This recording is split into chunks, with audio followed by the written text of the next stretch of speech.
When I'm here, they all wanna see me like this. No matter. Thank you so much for tuning into my channel. If you haven't already done so, I'm going to ask that you subscribe, rate, and comment. Today we will be talking to Elder Kathy Jones, First Lady of Mission Church in Springfield, Massachusetts, where her husband is Bishop Robert Jones. Please take a listen to her wonderful story. How long have you been pastor's wife? He was ordained pastor in 1988, so I think we just hit 30 years. Awesome. As him being a pastor. Awesome. And how many children do you have? We have 3 children, 2 boys and a girl, and the girl is in the middle. So a son, my daughter, then another son. What was it like raising children in the church? At times it was difficult because they wanted you to be at their games, or so at times you had to make sacrifices and continue to have them go to church, or had a grandmother or aunt or someone bring them to the games. But when we could make it, we went to every game. Right? No. Okay. And how long in your marriage did he start pastoring? I came to Mission right out of high school, so I was 18. We were invited by a bunch of the guys where we worked, and they all went to Mission Church. Wow. So we decided, okay, well, I'll go. It was a grocery store on the square, and all of the cashiers went, and I went and never left. Wow. So I remained. Wow. So I met Junior Deacon at that time. Wow. And he was doing the choir, he was doing Sunday school for the kids. So I met him in 1979. Wow. And we got married 2 years later. Wow. How was the transition for you, especially being in the church already? Well, I needed to correct that. I met him in 77, and we got married in 79. So the transition was, I can handle a junior deacon. I'm fine. Right. Lord, please don't make him a pastor. I never wanted to be a first lady. I never wanted to go to that level. Then God raised him to be a minister. Yeah. Okay, Lord. I can handle being married to the minister. And then as things progressed and our pastor at that time passed away, another woman took over. But I think she only remained maybe a year or 2. So therefore my husband had to get elevated. Oh my God. To elder and pastor. Without notice? No, there was notice. Okay. They had meetings to decide who would be next. Wow. To take over. And so we did that. But prior to her passing, I think it was around 1985, when she passed, we were located on 89 Oak Street. It was a storefront. And our bishop at that time, they had a church in East Windsor, Connecticut, called Mount Zion, Church of Living God in Christ. So our bishop at that time stated, because we were young, you know, most of our church was young people, they were children, to come to East Windsor. And that way we could save up. He was a minister at that time. So we agreed, and we all went. The woman who took over, was the pastor at that time. So we went down, but it was a haul. Wow. At that time we were going maybe 3 times a week. Wow. Sometimes 4, depending on what was going on. Wow. So that drive from Wilbraham to East Windsor, and we did it for 16 years. So yes, it was even harder, with the children, getting up, going to work, and to support the church. Yeah. Then after that time, when she no longer could do it, then there was no one left. So they came to Minister Jones at that time. And he knew all his life that he would be the pastor one day. But he needed to get trained. So that was the purpose of going to East Windsor, to be trained, for 16 years. And then he was promoted, to the elder and pastor at the same time. Right. And what was the transition like to go from pastor to bishop now?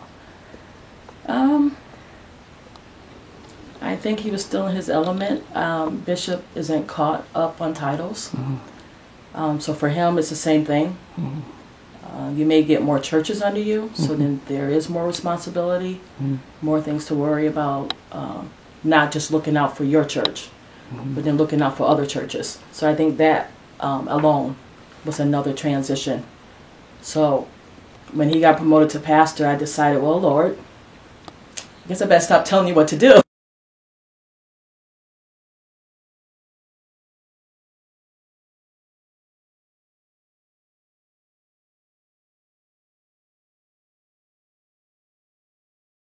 And just go with the flow. You called him, and if you called him, you would be preparing me at the same time. How much has your role changed? My role has changed in being more supportive. You're more in the light. I'm going to get emotional. And I just want to be me. You know, I'm not the typical ones where, you know, you're supposed to sit, look pretty, have a hat on, and be this image that people set up for you. And I'm like, I'm just going to be me. I'm just going to work, do what God called me to do, and fulfill that.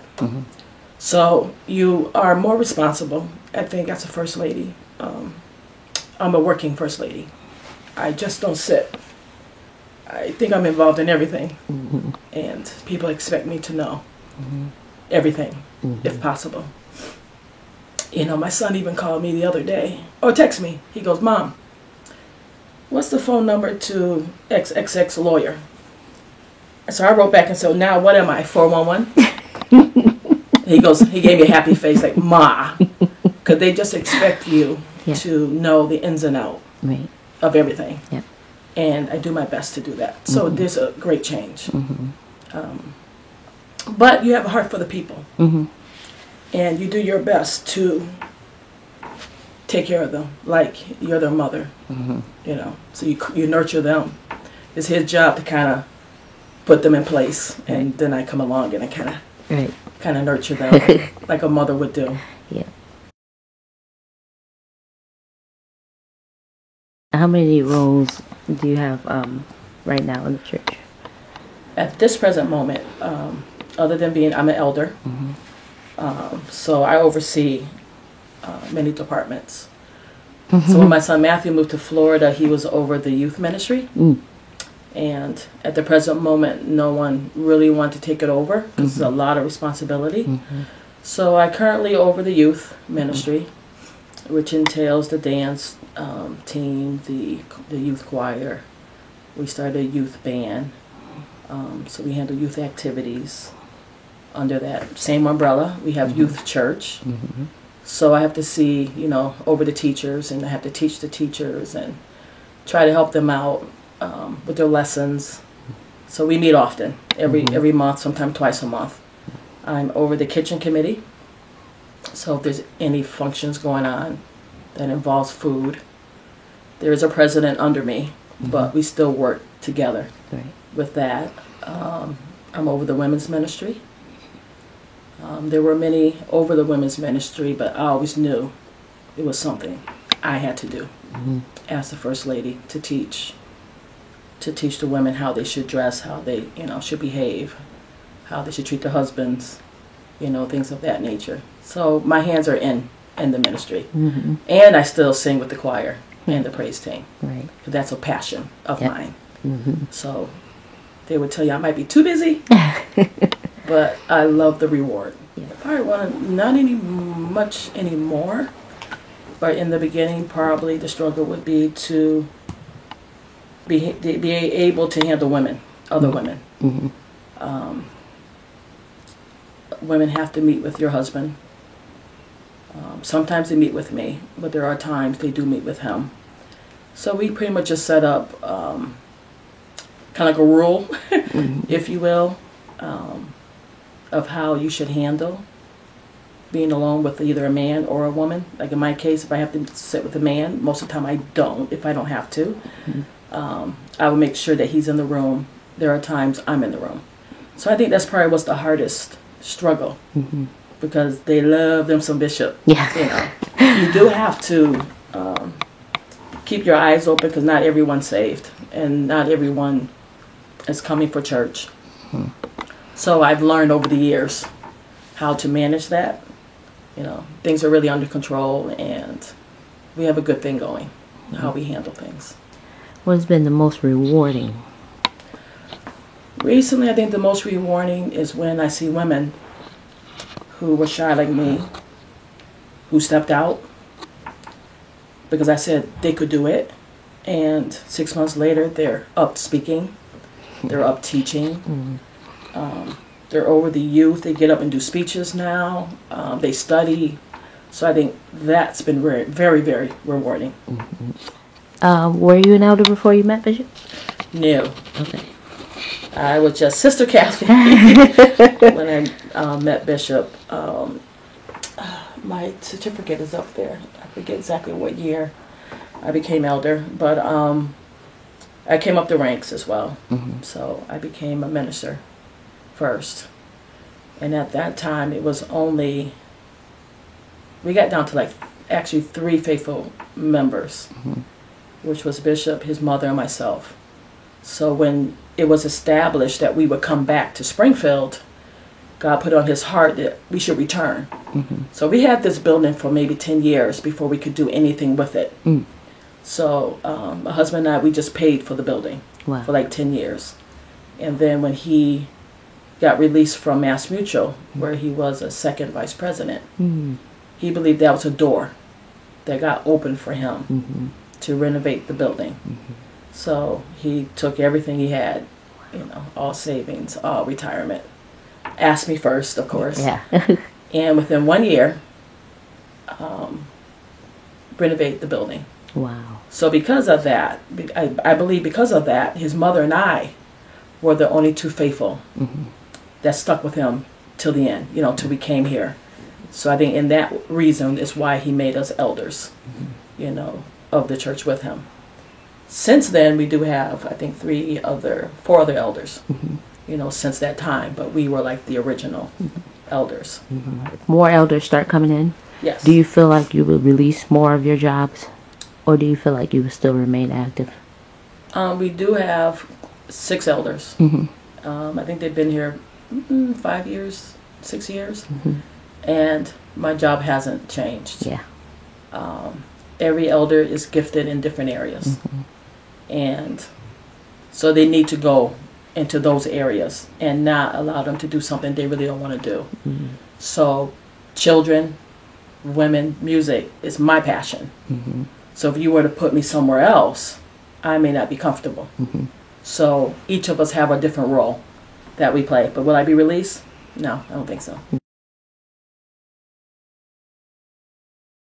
How important do you think it is to establish yourself as an individual? Do you like being called Bishop's wife? Or No. yeah. We are more than just the pastor's wife or the bishop's wife. They often would say First Lady. In the beginning, I didn't like it. I said, call me who I am. I'll take Sister Kathy. You can call me Auntie. Right. You can call me even by Elder. And I had to let it go because people are going to call you what they feel comfortable calling you. Because I said, I'm always going to be first. Yeah. Well, why would you throw that first on it? And I remember one time I had to go, I was trying to do some history on it because I was wondering if it came from the White House. You know how they call the president of the company his wife. They had to give her some title. Right. So I think that's the title they gave her. But in the church world, I think the first ladies do more than just hold that title. Right. You know, we work in that ministry just like he does. So I did let it go. But I have been elevated for years to be an elder. So I'm more than a first lady to me. And I hold that position. I think I hold it well. So no, I don't like it when they get up and go, oh, give on to Bishop and Mrs. Jones. And I'm thinking, yeah, what does that mean? Right. Mrs. Jones. I don't think some, depending on what religion you're part of, Some don't respect women as pastors or elders or ministers. You might be called an evangelist or a missionary. And I'm like, that's never been my title. Right. So I don't argue with it. If someone calls me that when I'm out, I'm there to preach. And just preach. Right. Don't be concerned with titles. You know, let the title go. And if more people would do that and just do what God say do, then I think we will prosper even more. Not be hung up on titles. Right.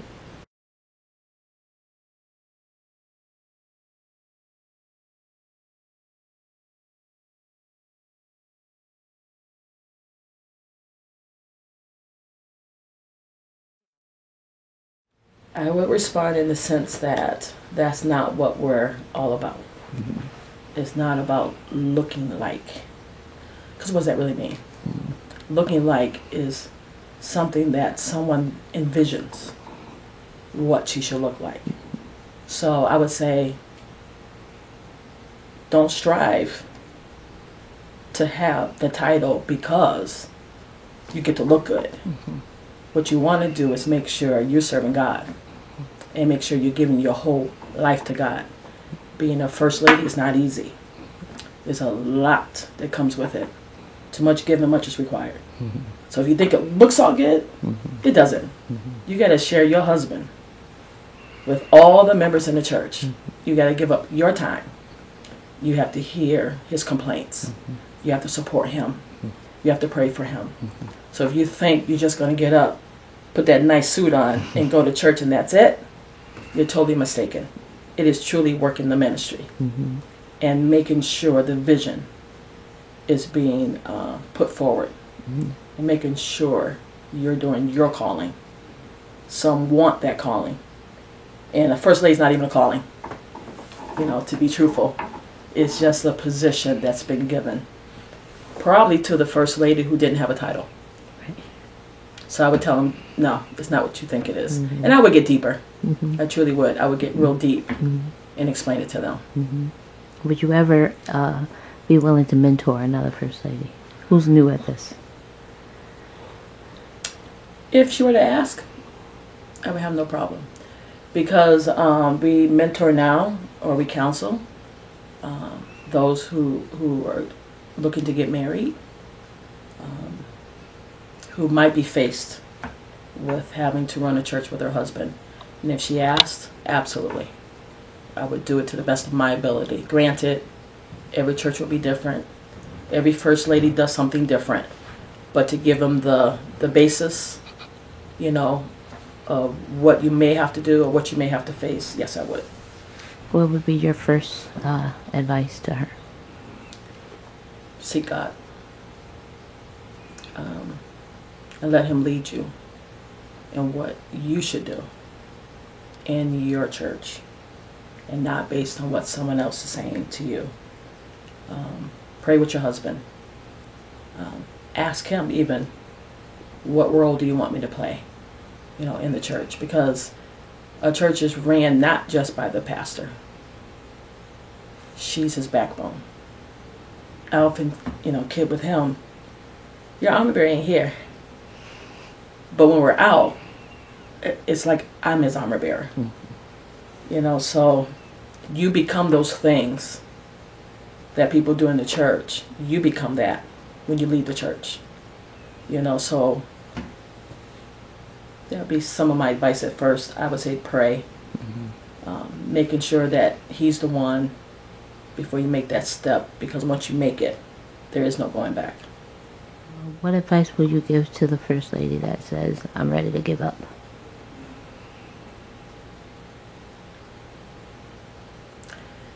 I would have to probably talk to her, really to find out what is going on. What does she feel she wants to give up? Because to give a straight out advice, not knowing what the reasons are, would not be good for her. I mean, you need to really sit down and find out maybe what she's dealing with is something that can be fixed. You know, it could be, like you said, like I said before, it could be if she's dealing with now how to handle women. Is she dealing with the authority figure of her husband? Or does she not like to be in the light because you are out? No matter where you go, somebody knows you. People say hi to me all the time. Sometimes I don't remember who they are. I know their face. So I would have to really talk to the woman to find out what the issues are. And I really would try to encourage her to hang in there and not give up. In all things, go to God. Ask God first. Before you make a move, before you make a decision. It could be hard, but God will bring you through. God is able. And if He prepared him, He also prepared you. So when He has joined you together, I think He's working both of you to work towards the ministry, to fulfill the ministry. So don't think yourself to be nothing, because He's preparing you also. He's getting you ready, as well as Him, to be His backbone, to work the ministry, and to help out. So I say just keep God first in all things. When it gets tough, pray to the Lord. Sweet